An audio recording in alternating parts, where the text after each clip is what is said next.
Hello everyone, कैसे हैं आप? उम्मीद है कि सब बेहद बढ़िया होंगे। आज का हमारा टॉपिक है मैनेजमेंट को लेकर के। वैसे तो हमने मैनेजमेंट के चैनल में एक वीडियो डाल रखी है जो कि है मैनेजमेंट थॉट्स के बारे में, पर आज का हमारा टॉपिक जो है वो इनिशियली मैनेजमेंट को हम स्टार्ट करने जा रहे हैं। थॉट्स के बारे में तो वीडियोस हो गई जहां से आपको ये आइडिया मिल गया कि इन एक्चुअल मैनेजमेंट आई कहाँ से है। अब मैनेजमेंट थॉट्स को पढ़ने के बाद ज़रूरत है ये समझने की कि मैनेजमेंट वर्ड का मीनिंग क्या है।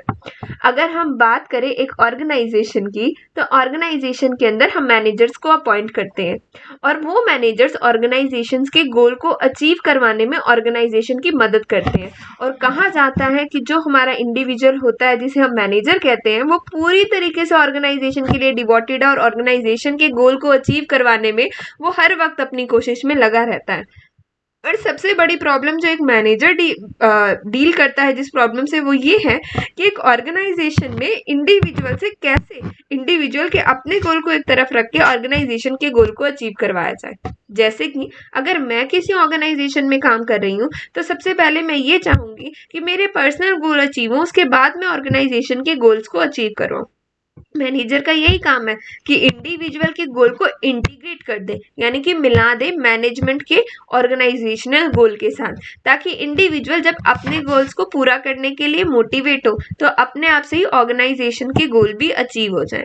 तो अभी हम अपनी स्लाइड्स को पढ़ना शुरू करते हैं। सबसे पहले यहाँ पर मैं ये बता रही हूँ, मैनेजमेंट नेसेसरी है for all type of organization in respect of इस साइज। साइज का मतलब चाहे ऑर्गेनाइजेशन छोटी हो बड़ी हो, एक रीजन में काम कर रही हो, एक नेशन में या अक्रॉस द वर्ल्ड काम कर रही हो, मैनेजमेंट हर एक ऑर्गेनाइजेशन के लिए बहुत ज्यादा जरूरी है। और जैसे जैसे साइज ऑफ द बिजनेस बढ़ता चला जाएगा वैसे वैसे मैनेजमेंट का स्कोप भी बढ़ता चला जाएगा, क्योंकि अगर आप एक छोटे लेवल पर अकेले काम कर रहे हैं तो आपको कम मैनेज करने की जरूरत है। पर जैसे जैसे आपकी ऑर्गेनाइजेशन का साइज वाइडर हो जाता है, यानी कि आप पहले से ज्यादा नंबर ऑफ एम्प्लॉयज को अपॉइंट करते हैं या पहले से ज्यादा आपके पास सेल्स हो रही हैं, आपके पास कस्टमर बढ़ रहे हैं, वैसे वैसे मैनेजमेंट की नीड भी बढ़ती चली जाती है। नेक्स्ट है नेचर। नेचर में हम ये बात करेंगे कि अगर आपकी ऑर्गेनाइजेशन प्रॉफिट मेकिंग है या फिर नॉन प्रॉफिट ऑर्गेनाइजेशन है, दोनों ही तरीके की ऑर्गेनाइजेशंस को जरूरत पड़ती है किस चीज की? मैनेजमेंट की। इवन तो मैं तो ये बात करूंगी कि घर में भी किसकी जरूरत पड़ती है? मैनेजमेंट की, क्योंकि बिना मैनेज किए आप अपने घर की भी किसी भी एक एक्टिविटी को नहीं पूरा कर सकते। एंड द फंक्शंस, वैसे टाइम ना वेस्ट करते हुए बात करें तो फंक्शन है POSDC, यानी कि planning, organizing, staffing, directing and controlling. Deep में हम इन सभी फंक्शंस को अलग अलग वीडियोस में करेंगे। आपके लिए यहाँ पर एक स्पेशल बात और बता दूं मैं, मैनेजमेंट की जितनी भी वीडियोस हैं वो इस तरीके से नंबर वाइज आएंगी।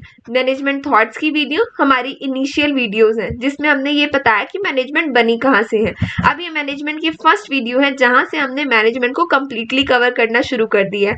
तो अगर आप रोज इन्हीं वीडियोस को भी देख लेंगे तो आपको मैनेजमेंट क्लियर हो जाएगी। इन वीडियोस की नोटिफिकेशंस और इस वीडियो को लेकर के एक पर्टिकुलर नोटिस जरूर डाल दिया जाएगा चैनल के कमेंट, चैनल के जो कम्युनिटी सेक्शन है वहां पर।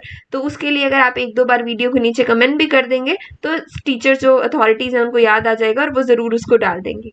आगे बात करते हैं। जो कंसेप्ट ऑफ मैनेजमेंट है वो सिर्फ रेस्ट्रिक्टेड टुवर्ड ऑर्गेनाइजेशन नहीं है। ऐसा नहीं है कि सिर्फ ऑर्गेनाइजेशन को ही मैनेज करने की जरूरत है, बल्कि ऑर्गेनाइजेशन के साथ साथ नॉन बिजनेस ऑर्गेनाइजेशंस को भी मैनेज करने की जरूरत है। इवन तो एक हॉस्पिटल को, एक चैरिटेबल ट्रस्ट को, एक स्कूल को वन सेकेंड, एक्चुअली मुझे गले में बहुत ज्यादा पेन है। चलिए शुरू करते हैं अपने टॉपिक को। तो सभी को मैनेज करने की बहुत ज्यादा जरूरत पड़ती है, यहाँ तक कि अपने घरों में भी। देखा है ना हमने, एक दिन मम्मी अगर घर से बाहर जाए तो पूरा घर उथल फुथल हो जाता है, हमें कुछ घर में मिलता नहीं और जब वो वापस आते हैं पूरा घर बेहाल हो चुका होता है। इसका मतलब ही क्या है कि वो हमारे घर की मैनेजर है। इवन तो अगर आप ऑर्गेनाइजेशन भी अपनी ऑर्गेनाइजेशन में मैनेजर्स को निकाल दें तो मैं तो कहूंगी कि organization minus management equal to 0, कुछ बचेगा ही नहीं आपकी ऑर्गेनाइजेशन में। नेक्स्ट हम क्या कह रहे हैं, मैनेजमेंट इज परवेसिव। परवेसिव का मतलब क्या होता है? जो हर कहीं है। ऐसा नहीं है कि टॉप लेवल के मैनेजमेंट का होना जरूरत है या सिर्फ मिडिल का जरूरत है या फिर लोअर का जरूरत है। मैनेजमेंट सभी तरीके के मैनेजर, टॉप, मिडिल, लोअर सभी का होना ऑर्गेनाइजेशन में बहुत ज्यादा जरूरी है। और यहाँ तक कि हर एक लेवल पर हर तरीके की ऑर्गेनाइजेशन को उनके हिसाब के मैनेजर्स की जरूरत पड़ती है। And universal acceptable function. ये नहीं है कि जो मैनेजमेंट का फंक्शन है वो सिर्फ इंडिया के अंदर ही है। इवन तो अगर आप किसी भी दूसरे नेशन में चाहते हैं, आपकी मैनेजमेंट की नीड और भी ज़्यादा बढ़ती चली जाती है। अपने नेशन में तो आप फिर भी मैनेज कर लेते हैं, लेकिन किसी दूसरे देश में जाकर के मैनेज करना, इंटरनेशनल मैनेजमेंट, वो भी मैनेजमेंट का एक कंसेप्ट है। और कोशिश करेंगे उसको भी हम चैनल पर वीडियो के साथ लेकर के आए। तो उसको जब आप पढ़ेंगे तो आप सोचेंगे, आप देखकर हैरान हो जाएंगे कि कितना ज़्यादा स्कोप बढ़ जाता है मैनेजमेंट का जब वो इंटरनेशनल लेवल पर पहुंच जाती है। नेक्स्ट है, no organization can work smoothly efficiently without management. कोई भी ऑर्गेनाइजेशन स्मूथली या फिर एफिशिएंटली, अब यहाँ पर ये वर्ड हाईलाइट क्यों है एंड एफिशिएंटली वाला, क्योंकि एफिशिएंसी और एफिशिएंसी, एफिशिएंटली और एफिशिएंसी, इन दोनों के डिफरेंस को हम आगे जाकर के पढ़ने वाले हैं। और ये बहुत ज़्यादा इंटरेस्टिंग टॉपिक है, क्योंकि कई बार लोगों को इवन दो मैनेजमेंट में पीएचडी करने के बाद भी इन डिफरेंसेस के बारे में पता नहीं चलता और वो इंटरव्यू में गलती कर देते हैं। नेक्स्ट है हमारे पास फ्यू एग्जांपल्स ऐसी ऑर्गेनाइजेशन के जिनको उनके मैनेजमेंट की अच्छी मैनेजमेंट स्किल ने एक बहुत ही ऊंचे मुकाम तक पहुंचाया है, जिसमें हमारी पहली है इन्फोसिस, जिसके अच्छी मैनेजमेंट स्किल्स उनके डायरेक्टर नारायण मूर्ति की, उन्होंने उसे और बाकी मैनेजर के साथ मिलकर ऑर्गेनाइजेशन को आगे बढ़ाया। सिमिलरली विप्रो, जिसमें अजीम प्रेमचंद्र जी का नाम आता है और उनके ग्रुप ऑफ मैनेजर का। ऐसे ही HCL, जिसमें शिव नांदर का नाम आता है एंड उनकी टीम का। इवन दो पेप्सी, रिलायंस, सभी में अगर वो आगे बढ़ रही हैं अपनी जैसी और ऑर्गेनाइजेशन से। आप एक चीज देखिए ना, आप पैसा ले आएंगे जितना रिलायंस वाले लाए हैं, मान लीजिए उतना पैसा इनिशियली लगा देंगे जितना उन्होंने इनिशियली लगाया। आप ऐसी मशीनें ले आएंगे, आप वर्कर्स भी ले आएंगे, पर आप रिलायंस जैसी बड़ी कंपनी क्यों नहीं बन पाते हैं? फिर भी आप इसलिए नहीं बन पाते हैं क्योंकि आपके पास सब चीज़ें वैसी आ गई, पर वैसी ह्यूमन स्किल्स यानी कि वैसे मैनेजमेंट तो नहीं ला सकते ना। तो 1 करोड़ लगा करके अगर 2 बिजनेस शुरू हुए तो एक बहुत आगे बढ़ गया, दूसरा पीछे रह गया।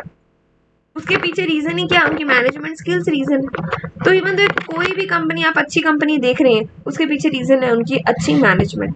नेक्स्ट है, your school is also running successfully due to the efforts of your management.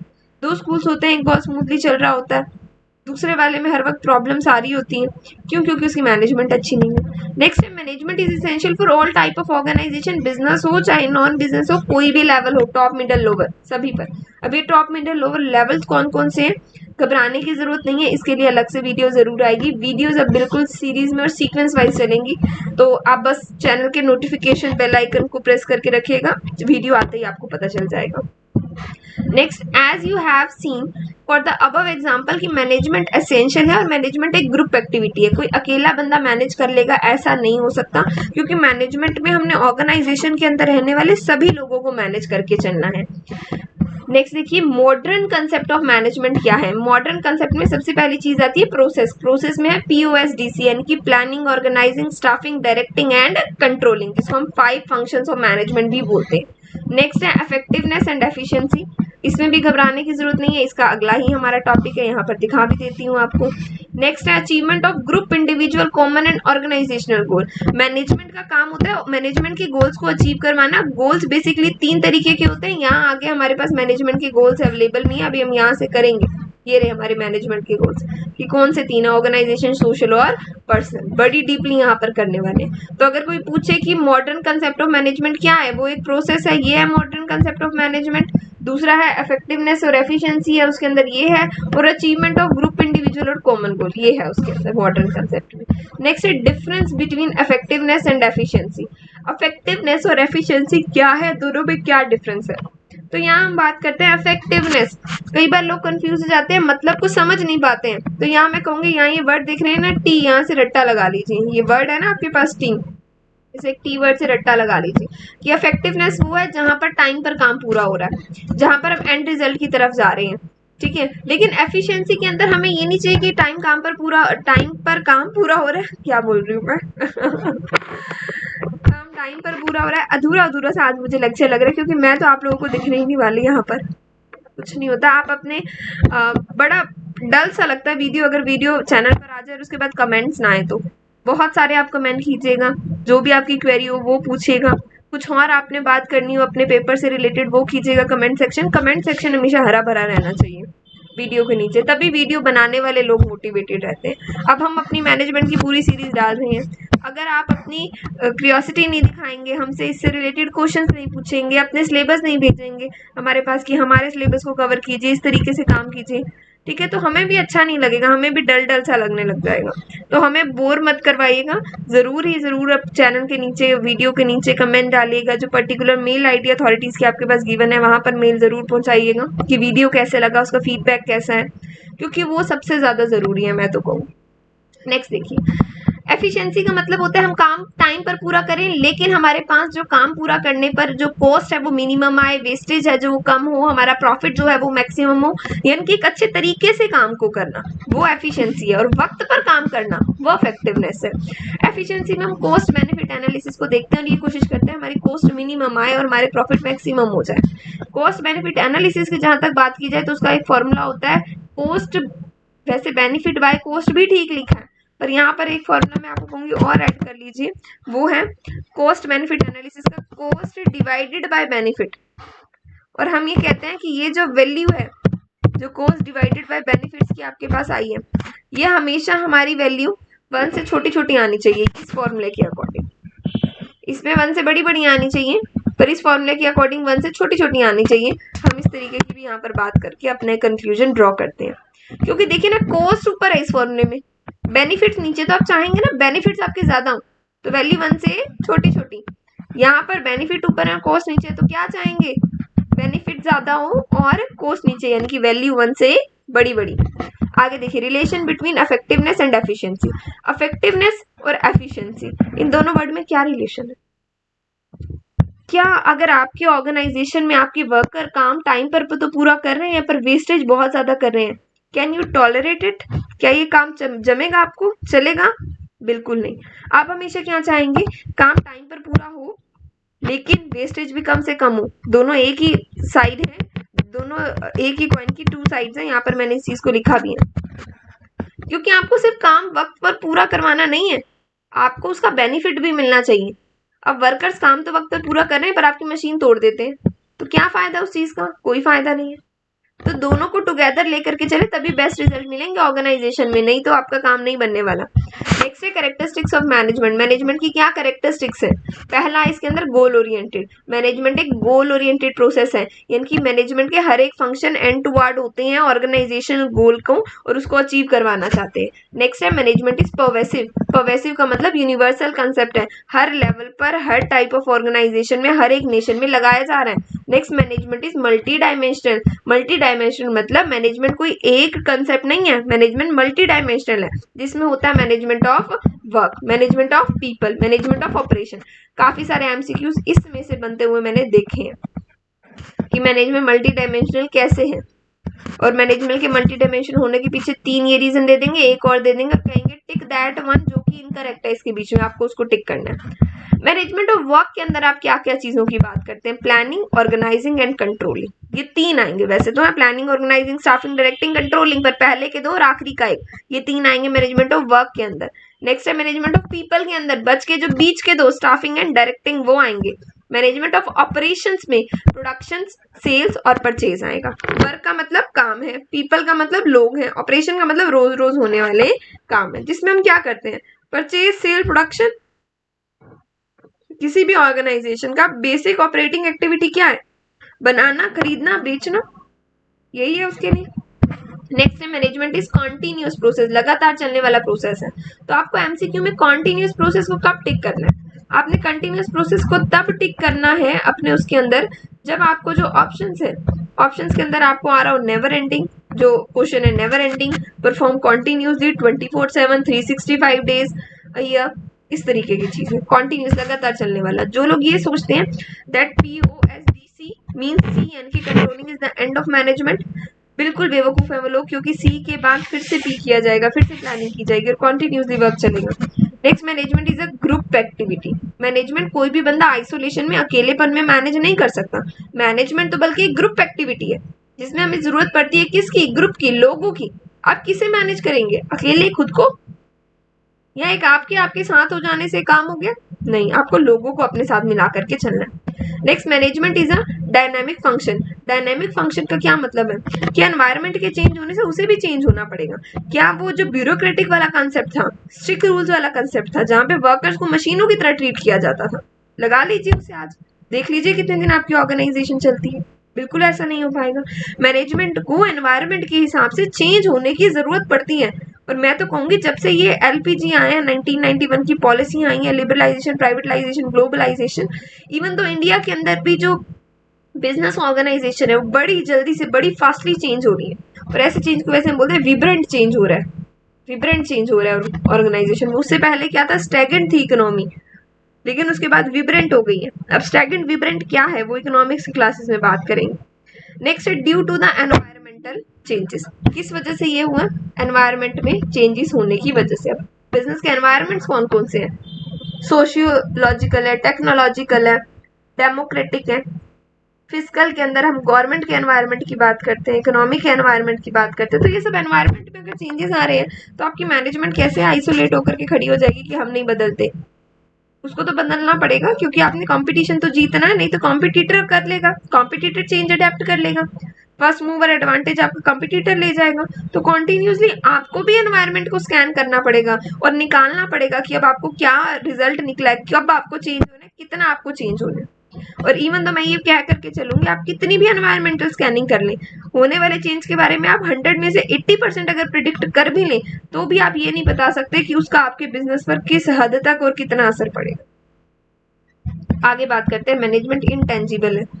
कई बार इवन तो मेरे से भी पूछा गया था, एक बार मैं एक इंटरव्यू के लिए गई थी तो, कि मैनेजमेंट इनटेंजिबल है या टेंजिबल है। बड़ा बेसिक सा क्वेश्चन लगता है और वहां पे मैंने कह दिया इनटेंजिबल है, ये एक हमारा फंक्शन है, एक्टिविटी है, कंसेप्ट है, तो ये इनटेंजिबल चीज है, ये एक स्टडी है। तो फिर उन्होंने बोला कि क्या आपको मैनेजर नहीं दिखते, मैनेजर ही मैनेजमेंट है, मैनेजर आपको दिख रहा है।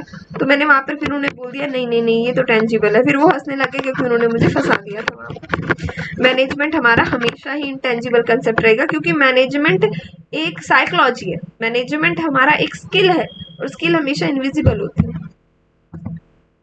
जिसकी कोई फिजिकल प्रेजेंस नहीं होती। मैनेजमेंट करने वाले मैनेजर्स की फिजिकल प्रेजेंस है। मैं ये नहीं कह रही कि मैनेजर वो बनते हैं जो मिस्टर इंडिया होते हैं और जो दिखते ही नहीं है ऐसा कुछ नहीं है। वो नहीं है कि टार्जन कार का ड्राइवर जैसे कहते हैं ना वो इनविजिबल है, ऐसा कुछ नहीं है। लेकिन मैनेजमेंट खुद क्या है, एक स्टडी है, एक स्किल है, तो वो एक इनविजिबल कंसेप्ट है, उसकी कोई फिजिकल प्रेजेंस नहीं होती।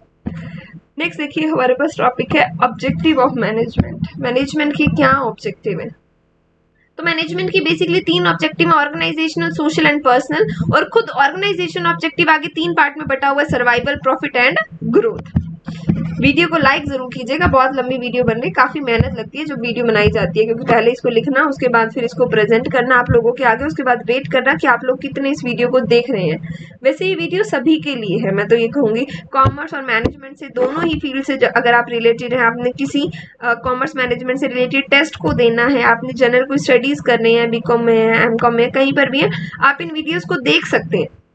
ठीक है, ये आपके लिए यूजफुल ही है, कहीं ना कहीं आपको इसका लॉन्ग रन में फायदा ही मिलेगा। जब आप इस पूरी सीरीज को देख लेंगे आप बहुत कॉन्फिडेंट फील करेंगे कि हाँ मुझे तो बहुत कुछ आता है अबाउट मैनेजमेंट। अगर कई बार ये होता है, मैं बताऊंगी आपको, डिफरेंट फील्ड के स्टूडेंट्स होते हैं जिन्होंने मैनेजमेंट को नहीं पढ़ा है। वो लोग ऐसे होते हैं जिन्होंने 11th-12th तो कर ली अपनी इससे, साइंस साइड से, नॉन मेडिकल से, मेडिकल से, आर्ट से, उसके बाद वो अब कोई ऐसा कम्पिटिटिव एग्जाम देना चाहते हैं जिसमें मैनेजमेंट आ रही है, या उसके बाद वो किसी अच्छे आईआईएम या किसी अच्छे इंस्टीट्यूट से कोई एमबीए करना चाहते हैं। तो उन लोगों के लिए ये बहुत ज़्यादा ज़रूरी है कि वो इस वीडियो को ज़रूर देखें। और मैं कहूँगी ये बेसिकली उन लोगों के लिए तो वो ऐसा फील करेंगे कि हमको अब प्रॉब्लम ही नहीं हो रही है मैनेजमेंट में तो कुछ। तो देखिए बातें कम करते हैं और अपना काम ज़्यादा करते हैं नहीं तो जो लोग का पूरा इंटरेस्ट बना हुआ होगा उनका बातों में ध्यान हो जाएगा, तो वो मैं नहीं चाहती। Organization objective of an organization क्या है, ऑर्गेनाइजेशनल ऑब्जेक्टिव, वर्ड ध्यान से पढ़ें, तो जो किसकी तरफ जा रहे होंगे, ऑर्गेनाइजेशन के गोल को अचीव करने की तरफ, ऑर्गेनाइजेशन को ग्रो करवाने की तरफ, ऑर्गेनाइजेशन की प्रोस्पेरिटी की तरफ। इसके अंदर सबसे पहला होता है सर्वाइवल। सर्वाइवल का मतलब वही गोइंग कंसर्न कंसेप्ट जो छोटी क्लासेस में पढ़ा करते थे हम लोग, कि बिजनेस लॉन्ग रन तक चले, बिजनेस आज खोला है तो कल बंद ना हो जाए, बिजनेस लंबे समय तक चले। सर्वाइवल सबसे पहली जरूरत तो क्या होती है एक बिजनेस की, कि वो सर्वाइव करे, सर्वाइवल। दूसरी है प्रॉफिट। बेसिकली प्रॉफिट क्या है, रिवेन्यू माइनस कॉस्ट है। कब होता है, जब ब्रेक इवन पॉइंट अचीव कर लिया जाता है उसके बाद होता है। उससे पहले क्या होता है, उससे पहले लॉस होता है जी, नॉर्मल सी बात है। ब्रेक इवन पॉइंट क्या है, एक ऐसा पॉइंट जहां पर जितने आपके पैसे लगे आपने उतने ही कमाए। फॉर एग्जाम्पल यहाँ पर देखिए,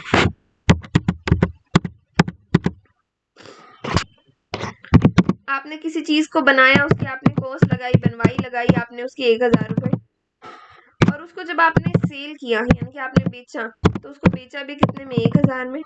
तो ये अब आपकी क्या आ गई, ये क्या हो गया आपका, ब्रेक इवन हो गया, जीरो प्रॉफिट की सिचुएशन हो गई। अब बड़े सारे लोग ये सोच रहे होंगे हम कोई पागल है, हम बिजनेस चलाएं और जो ब्रेक इवन पॉइंट है उस पर आकर के रोक दें उसे। क्यों रोक दें हम? अरे बच्चा, जो ये कॉस्ट होती है, इस कॉस्ट के अंदर ऑनर का प्रॉफिट इंक्लूड होता है। इस कॉस्ट के अंदर ऑनर का प्रॉफिट इंक्लूड है। ये कॉस्ट हमारी कौन सी कॉस्ट है, कौन सी कॉस्ट को भी लेती है, जो ऑनर ने सोची है उसको भी लेती है। ठीक है, अब इसके बाद हमने यहाँ पे रुकना थोड़ी है। किसने कहा यहाँ रुक जाओ? क्या मैंने बोला यहाँ रुक जाओ? नहीं, ये पॉइंट अगर आपका आया उसके बाद आप और सेल कीजिए, क्योंकि आप जितना आगे यूनिट्स को सेल करेंगे उतना आप ज्यादा प्रॉफिट कमाएंगे। उसके आगे आपका प्रॉफिट एंगल ऑफ इंसिडेंट जितना बड़ा होता जाएगा उतना आप प्रॉफिट कमाते चले जाएंगे। करेंगे इस चीजों की भी बात, जो भी आपकी अथॉरिटीज आपको इकोनॉमिक्स करवा रही होंगी वो जरूर आपको इस कंसेप्ट को समझाएंगे। आगे देखिए, ऑर्गेनाइजेशन में सबसे पहले क्या चाहिए? सर्वाइवल चाहिए कि ऑर्गेनाइजेशन बंद ना हो, फिर प्रॉफिट चाहिए, कमाई चाहिए, फिर क्या चाहिए हमको? फिर उसके बाद हमको ग्रोथ चाहिए, हमको आगे बढ़ना है, ग्रोथ करनी है। ग्रोथ कैसे करनी है? पहले से ज्यादा हमारी सेल हो, पहले ज्यादा हम एम्प्लॉयज को नौकरी दें, पहले से ज्यादा बड़ी बड़ी हमारी बिल्डिंग्स बने, हमारी फैक्ट्रीज बने, ये चाहिए ना हम सबको। ये हमारी क्या है? ग्रोथ है। तो कोई भी पूछे ऑर्गेनाइजेशन ऑब्जेक्टिव कितने पार्ट में डिवाइड है? 3, सर्वाइवल, प्रॉफिट एंड ग्रोथ। सबसे पहले तो सर्वाइव करना जरूरी है, फिर प्रॉफिट की बात आती है, उसके बाद फिर किसकी आती है? थर्ड पॉइंट में ग्रोथ की बात आती है। आगे देखिए, social objective of an organization क्या होते हैं? अब देखिए, आप ये सोच रहे होंगे हम कोई पागल है, हम इतनी मेहनत करें, ठीक है, और फिर हम सोशल ऑब्जेक्टिव्स को पूरा करने में लग जाए। अरे बच्चा, आप कहाँ काम कर रहे हैं? सोसाइटी में। रिसोर्सेज किसके ले रहे हैं? सोसाइटी से। कस्टमर कहाँ है? सोसाइटी में। एम्प्लॉयज कहाँ से आते हैं? सोसाइटी से।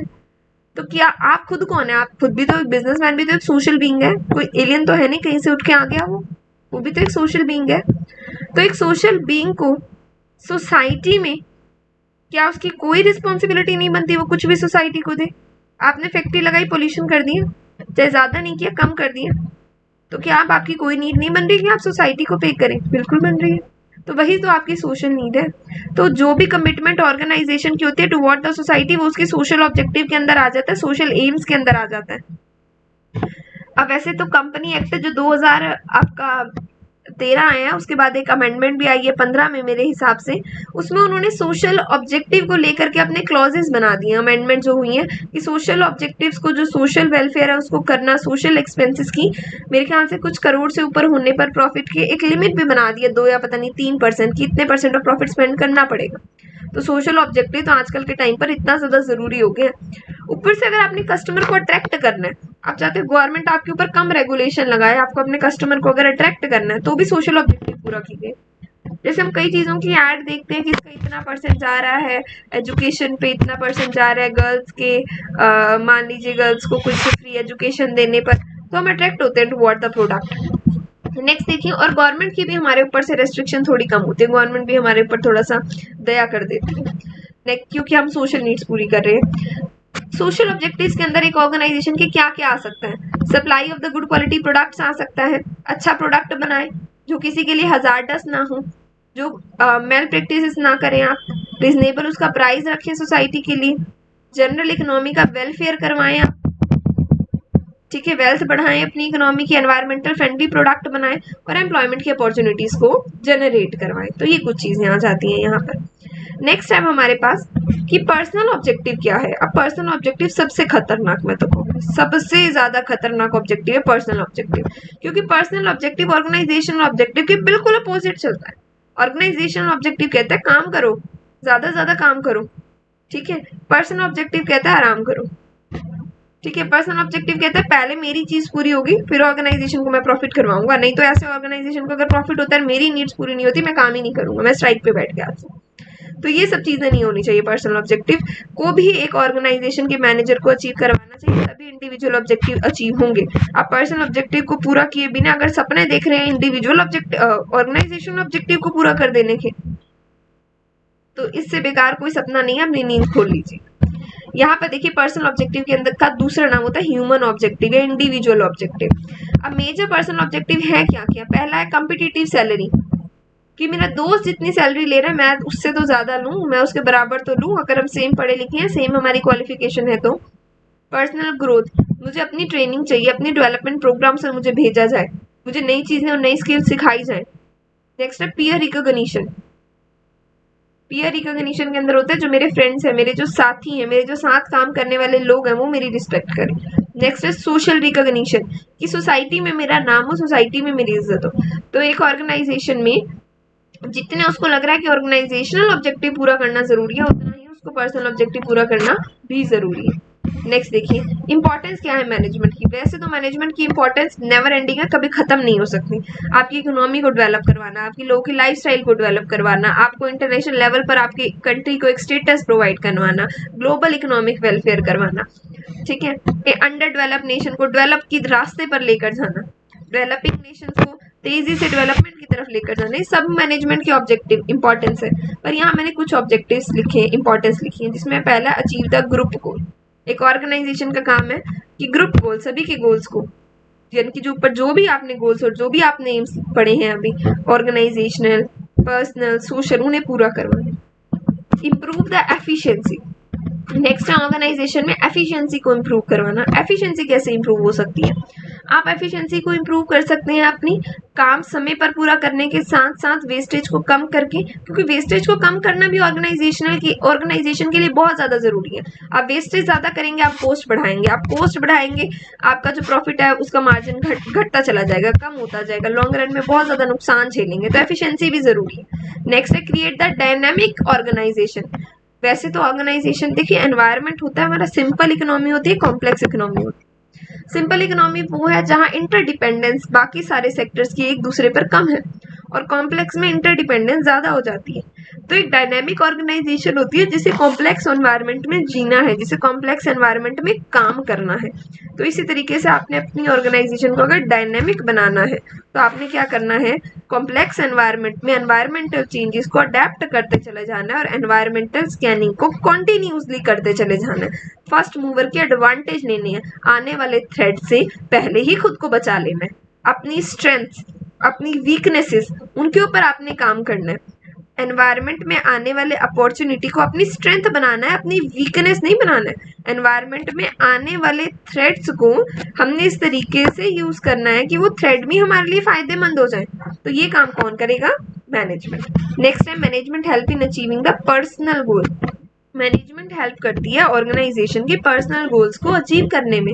ऑर्गेनाइजेशन के तमाम पर्सनल गोल होते हैं जो किसके हैं, उसके पर्सोनल्स के हैं, तो उनके गोल्स को अचीव कौन करवाती है? मैनेजमेंट। नेक्स्ट है management help in development of the society. Management help करती है सोसाइटी की डेवलपमेंट में, लोगों के लाइफस्टाइल को इम्प्रूव करने में, सोसाइटी के लिए एम्प्लॉयमेंट जनरेट करवाने में। सोसाइटी को तब भी फायदा जब वेस्टेज कम हो, सोसाइटी को तब भी फायदा जब हम एनवायरमेंटल फ्रेंडली प्रोडक्ट्स को बनाएं। नेक्स्ट देखिए क्या है हमारे पास, नेचर ऑफ द मैनेजमेंट। थोड़ा सा हमने ज्यादा बहुत सारा कर लिया, 2 मिनट का ब्रेक लें इसके लिए, नेचर ऑफ द मैनेजमेंट के लिए, या करते चले जाएं। कहाँ गया हमारा नेचर ऑफ द मैनेजमेंट? रहता बहुत थोड़ा सा, इसके बाद कर लेते हैं आज इसको, फिर एमसीक्यूज भी है। और बताएं आप सारे ठीक हैं? बड़ा अजीब सा क्वेश्चन है नहीं? सब पूछते हैं एक दूसरे से, आप सारे ठीक है? ठीक ही होंगे भाई, हम तभी तो यूट्यूब पे बैठकर आपकी वीडियो देख रहे हैं। नहीं नहीं नहीं, आप तो ये कहेंगे हम बैठ करके आपकी वीडियो देख रहे हैं, पढ़ाई से रिलेटेड वीडियो देख रहे हैं यूट्यूब पे, तो ठीक कैसे हो सकते हैं? जरूर ही किसी मुसीबत में है। यानी कि एग्जाम आस पास है, कोई टेंशन है दिमाग में।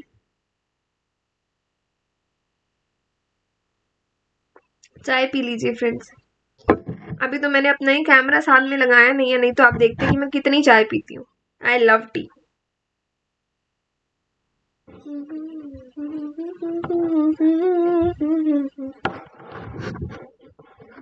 आज मैंने गाना सुना, मैं सुबह से वही गाना गुनगुना रही हूँ बार बार।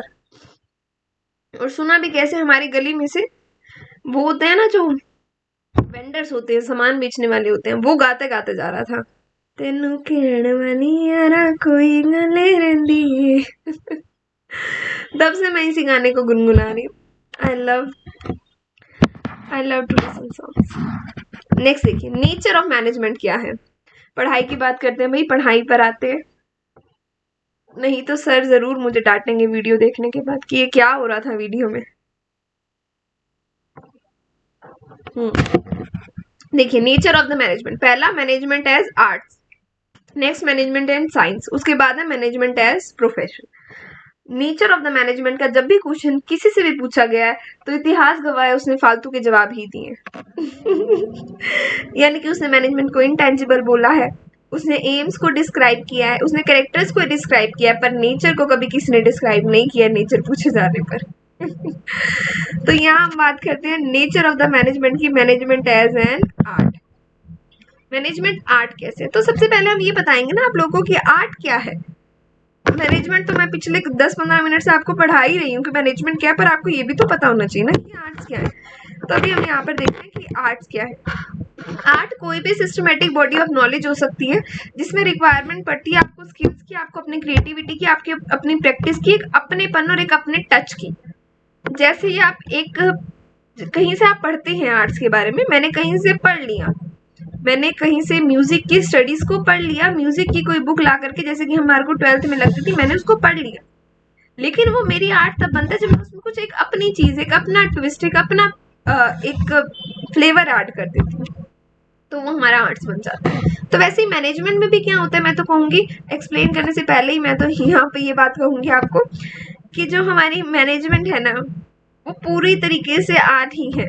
अभी मैंने क्या कर दिया, स्पॉइलर डाल दिया बीच में, पढ़ाने से पहले ही आप लोगों को बता दिया कि मैनेजमेंट तो पूरी तरीके से आर्ट है। क्यों है एक मैनेजमेंट एक पूरी तरीके से आर्ट? अब मैं इस बात को बताती हूँ आप लोगों को, पॉइंट्स के भी डिस्कस करेंगे, अपनी पर्सनल फीलिंग्स बताती हूँ। मैंने कई बार ये देखा है कि बहुत सारे लोग ऐसे हैं जिन्होंने आपके कोई अच्छे डांस क्लास या किसी अच्छे डांसर से नहीं सीखा है, पर वो बहुत अच्छा डांस कर लेते हैं। बहुत सारे सिंगर्स ऐसे हैं, इवन तो हमारे यहाँ पर एक आते हैं वो मांगने के लिए, जैसे कि आते हैं लोग, तो वो उनका एक बेटा है छोटा सा, वो बहुत अच्छे से वो गाना गाता है, तो मुझे तो बहुत अच्छी लगती है उसकी आवाज़, और सच में बड़ी खूबसूरत है उसकी आवाज़। मैं किसी दिन ना उसकी कोई रिकॉर्डिंग, कोई क्लिप करके आपको मैं सुनाऊंगी भी सही, बहुत अच्छी है। तो क्या उसने कहीं से सीखा? नहीं, उसको खुद ही आता है। ऐसे ही हमारे घर में हमारी मदर्स होती हैं, इतने अच्छे से पूरे घर को मैनेज कर रही होती है। इवन तो ज्वाइंट फैमिलीज में 6-6 परिवार एक ही घर में रहते हैं, सिर्फ लेडीज मिलकर मैनेज कर लेती हैं उस परिवार को, और बहुत अच्छे से मैनेज कर लेती हैं। तो वो एक, मैं उनको मैनेजर मानती हूँ। मैं जो यहाँ पर लोग आ रहे हैं जो एक अच्छे सा गाना सुना करके पैसे को लेकर के जाते हैं, मैं उन्हें एक आर्टिस्ट मानती हूँ। तो मुझे सच में लगता है कि हाँ, मैनेजमेंट एक आर्ट है जिसको सिखाए जाने की ज़रूरत बहुत कम है। हमारे पास कुछ बेसिक नॉलेज थोड़ी सी हमें कहीं से मिल जाए, बुकिश नॉलेज थोड़ी बहुत भी मिल जाए या ना भी मिले, हम एक अच्छे आर्टिस्ट बन सकते हैं। जैसे कि मुझे शौक था बहुत ज़्यादा डांसिंग का, ट्रेडिशनल डांस जो होते हैं हमारे यहाँ पर, उसको करने का। तो मुझे शौक था, मैंने बहुत टाइम तक सीखा।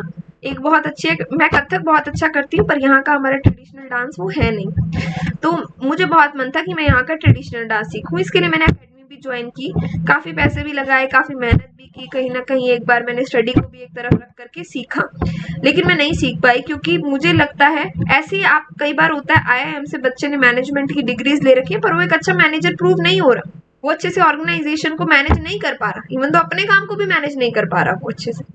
तो ऐसा भी होता है।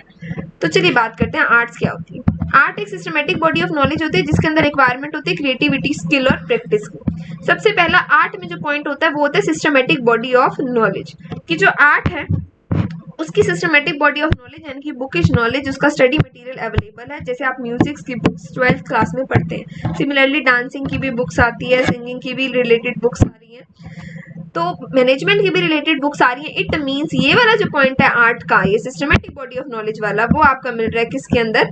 मैनेजमेंट के भी अंदर। तो यहाँ से हम इसे हाईलाइट कर देते हैं। अब देखिए यहाँ पहले से हाईलाइट है, मुझे लगा था कि मैं बताऊंगी नहीं किसी को भी, नहीं तो सबको लगेगा कि मैम ऐसी भी चीज़ कर सकती हैं।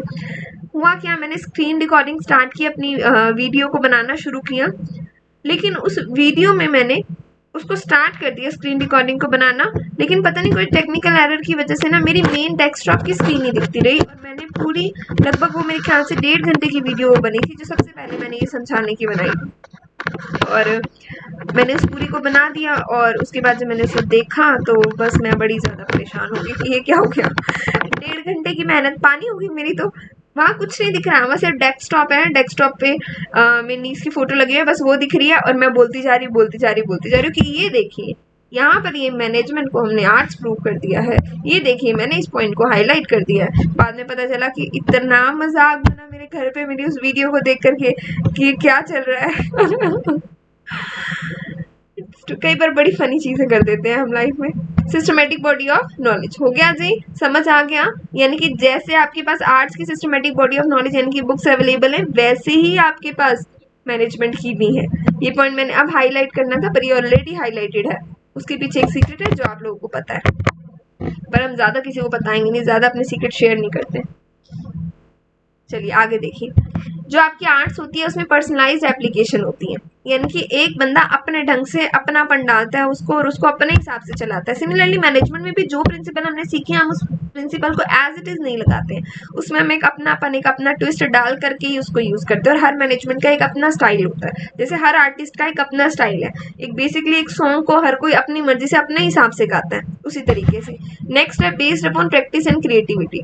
ऐसा नहीं है कि आपने मैनेजमेंट पढ़ ली, कोई एक बुक उठाई उसको पढ़ लिया और आप एक अच्छे मैनेजर बन जाएंगे। आपने उसके टेस्ट दिए, उसमें आपके फुल मार्क्स आए, आप एक अच्छे मैनेजर बन गए। नहीं, आप जितना ज्यादा प्रैक्टिस करेंगे, जितने ज्यादा क्रिएटिव होंगे, आप उतने ही अच्छे मैनेजर बनेंगे। तो ये तीनों के तीनों पॉइंट जो आर्ट के हमने लिखे, आर्ट के फीचर लिखे, तीनों के तीनों फीचर हमारे मैनेजमेंट में हमें मिल गए। इट मीन्स हमने मैनेजमेंट को आर्ट से बोल दिया है और मैनेजमेंट कंप्लीटली हमारी एक आर्ट है। नेक्स्ट है, अभी पढ़ के आ रहे हैं, नेचर पढ़ रहे हैं। आर्ट हम पढ़ चुके हैं, पहुंच गए हम साइंस पर। मैनेजमेंट को हम साइंस कैसे कह सकते हैं? सबसे पहले तो हमें ये पढ़ना जरूरी है कि साइंस क्या होती है। साइंस एक सिस्टमेटिक बॉडी ऑफ नॉलेज होती है जो लॉजिक्स, ऑब्जर्वेशन और फाइंडिंग्स पर बेस होती है। जैसे कि न्यूटन का एक लॉ है ग्रेविटी वाला, वैसे ही देखिए systematic body of knowledge science की बुक्स अवेलेबल होती हैं जीएससी के नाम से। बिल्कुल छोटी प्राइमरी क्लासेस से बच्चों को पढ़ाना शुरू कर देते हैं। उसके बाद जो साइंस साइड से हैं स्टूडेंट, ठीक है, उनको पता है कि हम कितनी ज्यादा मोटी मोटी बुक्स पढ़ते हैं। सिमिलरली हमारे पास मैनेजमेंट की भी बुक्स अवेलेबल है।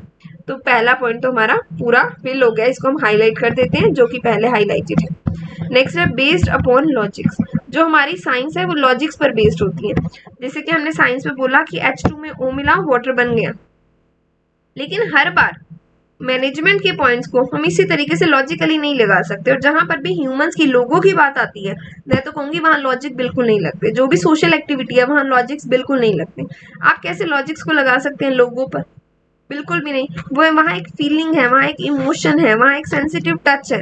उनको आप लॉजिक कोई मशीनों की तरह आप उनको ट्रीट नहीं कर सकते हैं। जैसे कि मैंने यहाँ एक एग्जाम्पल में भी लिखा है कि जो हम बात करते हैं मॉनेटरी इंसेंटिव्स की, तो समहाउ मॉनेटरी इंसेंटिव देकर हम किसी को तो खुश कर सकते हैं, पर कोई पर्सन ऐसा भी हो सकता है जो नॉन मॉनेटरी से खुश होता हो, वो मॉनेटरी से खुश ना हो।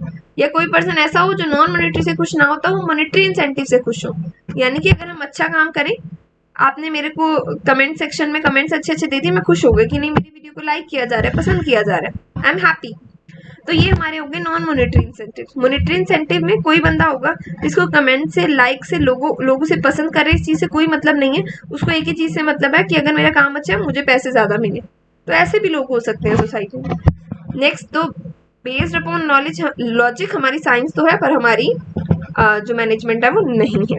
नेक्स्ट है बेस्ड अपॉन रिपीटेड एक्सपेरिमेंट।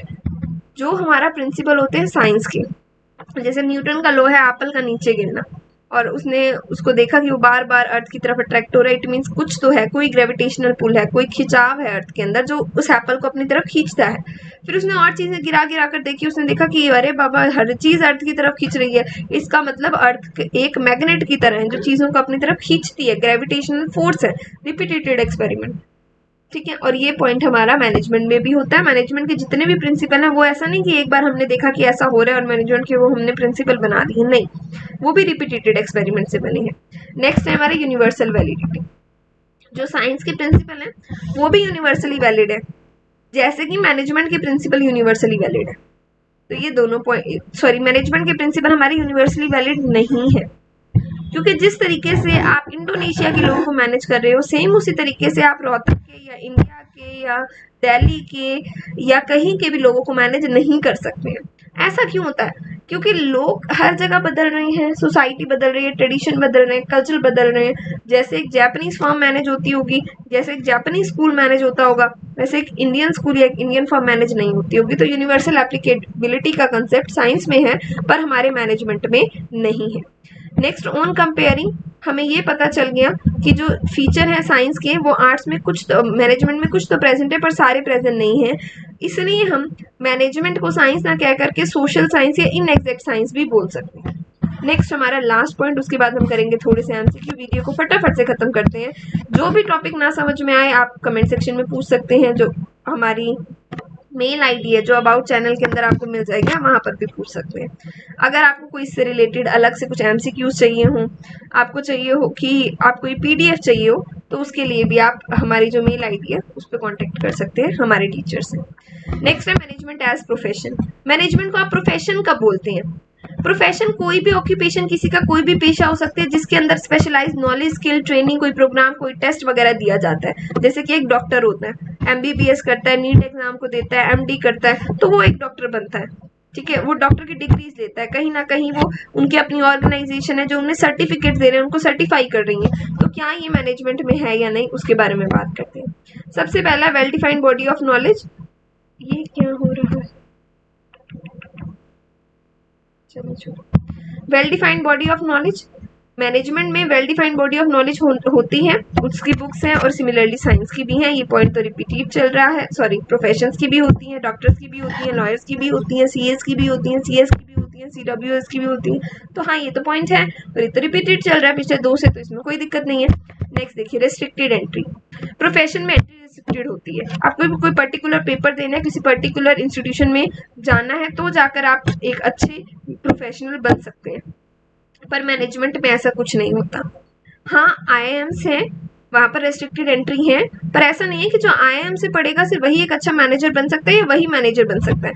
यहाँ हम सबसे पहले सबसे ऊपर की अगर बात करें, यहाँ मैंने कुछ एक अच्छी ऑर्गेनाइजेशंस के बारे में बताया और कुछ उनके एफिशिएंट मैनेजमेंट स्किल्स वाले ऑनर और उनके मैनेजर्स के बारे में बताया। तो क्या ये लोग आपको लग रहा है सारे आईआईएम से? बिल्कुल नहीं है ना, ये लोग आईआईएम स्टिल वो एक अच्छे मैनेजर्स है। इसका मतलब प्रोफेशनल रेस्ट्रिक्टेड एंट्री यहाँ पर हमारी नहीं है, पर हाँ कुछ जगह है कुछ जगह नहीं है।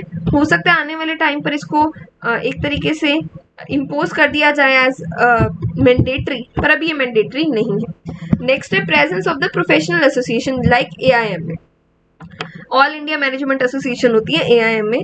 Presence of professional association, management में जरूरत होती है प्रोफेशनल एसोसिएशंस की जो कि उस प्रोफेशन को सर्टिफाइड करे, लेकिन मैनेजमेंट के अंदर ऐसा कोई सर्टिफाइड करने वाला प्रोफेशनल एसोसिएशन, यानी कि प्रोफेशनल एसोसिएशन से अगर आप कंफ्यूज हो रहे हैं तो ये आप इसको इंस्टीट्यूशन भी लिख सकते हैं।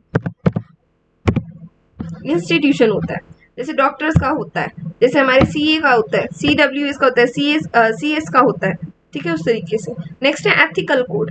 मैनेजमेंट में कोई ना कोई एथिकल कोड हो या ना हो ऐसा जरूरी नहीं है, पर आपका जो प्रोफेशन है उसके अंदर एथिकल कोड जरूर होते हैं।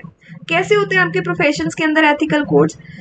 डॉक्टर को ओथ लेनी पड़ती है डॉक्टर बनते वक्त, आप एक लॉयर है, आपको ओथ दी जाती है, आपके कुछ प्रोफेशनल एथिकल कोड्स होते हैं जिसको आपको फॉलो करना पड़ता है। आपको डॉक्टर है, आपको वो ग्रीन या फिर ऑपरेशन के टाइम पे ग्रीन, और वैसे नॉर्मली आपको व्हाइट कोट पहनना है, ऐसे लॉयर को ब्लैक पहनना है, तो ये उसकी कोई एथिकल कोड्स होती हैं। लेकिन मैनेजमेंट की कोई भी ऐसी एथिकल कोड्स अभी तक फिलहाल के टाइम पर नहीं है, हो सकता है आने वाले टाइम में बन जाए। नेक्स्ट है सर्विस मोटिव। जो एक हमारा प्रोफेशनल एसोसिएशन होती है उसका सर्विस मोटिव होता है, वो डिवोटेड होते हैं टुवर्ड देयर क्लाइंट। एक डॉक्टर डिवोटेड है टुवर्ड देयर पेशेंट, सिमिलरली एक लॉयर डिवोटेड है अपने क्लाइंट के लिए। ऐसे एक मैनेजर को डिवोटेड समझा जाता है कि वो ऑर्गेनाइजेशन के लिए डिवोटेड है, पर ऐसा भी कुछ उसके ऊपर इम्पोज किए जाने वाला कोई पॉइंट नहीं है। नेक्स्ट हमने कंपेयर किया जब अपने प्रोफेशन को और अपने प्रोफेशंस को और मैनेजमेंट को, तो हमने ये पाया कि वो अभी फिलहाल के टाइम में हमारा जो मैनेजमेंट है वो प्रोफेशन नहीं है, पर आने वाले टाइम पर हाँ बिल्कुल वो प्रोफेशन बन सकता है। अगर सिर्फ एक चीज को देखें that is well defined body of knowledge, तो हाँ हमारा आंसर यस होगा कि हाँ इस पॉइंट के हिसाब से तो मैनेजमेंट भी प्रोफेशन है। नेक्स्ट हम अब करते हैं इसके एमसीक्यूज। बहुत थोड़े से एमसीक्यूज हैं, आंसर ऑलरेडी हाईलाइटेड है। क्यों हाईलाइटेड है ये बात आपको पता है, चलिए जी जल्दी से करते हैं।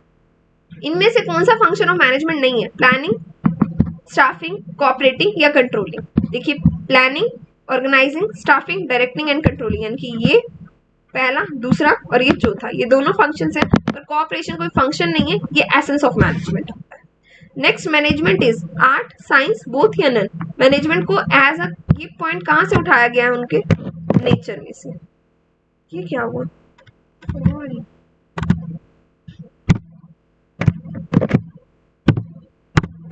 एकदम से सैड फेस, नॉट गुड। क्या है? आर्ट, साइंस, बोथ, यानी कि आंसर क्या है? बोथ इसका।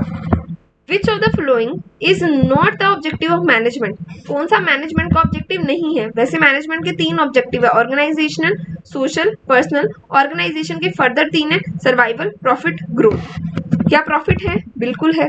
ग्रोथ है? बिल्कुल है। एम्प्लॉयमेंट प्रोवाइड करना सोशल ऑब्जेक्टिव है, ये भी है। पॉलिसी मेकिंग, क्या ये कोई ऑब्जेक्टिव है? नहीं, तो यही हमारा टिक है। नेक्स्ट है, coordination is the function of management. Function of management में तो हमने पढ़ लिया ना POSDC, तो कोऑर्डिनेशन तो नहीं आया।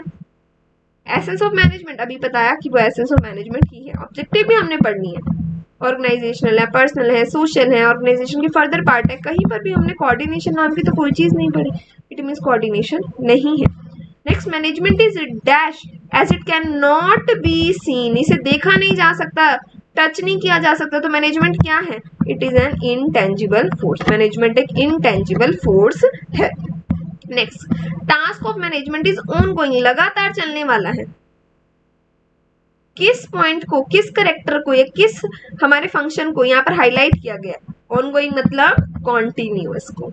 नेक्स्ट, ऑर्गेनाइजेशन लोगों से मिलकर बना है, लोगों की डिफरेंट नीड है, डिफरेंट पर्सनैलिटी है, तो क्या है इसके अंदर? पर्सनल ऑब्जेक्टिव्स की बात की जा रही है। एवरी बिजनेस और non business have to constitute of the society, part है, हिस्सा है सोसाइटी का। कौन से पार्ट की, किसकी बात की जा रही है? सोशल ऑब्जेक्टिव की। ऑप्शन में क्या था? ऑर्गेनाइजेशनल नहीं, नॉन बिजनेस ऑब्जेक्टिव, ऐसा तो कुछ होता ही नहीं, नन नहीं है भाई। क्यों? क्योंकि करेक्ट आंसर है social objective. Next, 9th, there are various institutes like IIM in India, ठीक है, जो डेवलप करते हैं प्रोफेशनल्स को। डेवलप किसको करते हैं? प्रोफेशनल्स को। किसके प्रोफेशनल्स? मैनेजमेंट के। कौन सा पॉइंट इसके अंदर ठीक होगा? Management as profession. इसके साथ अभी ये हमारी वीडियो खत्म हो चुकी है। And yes, thanks for watching the video. Thank you everyone and have a nice day.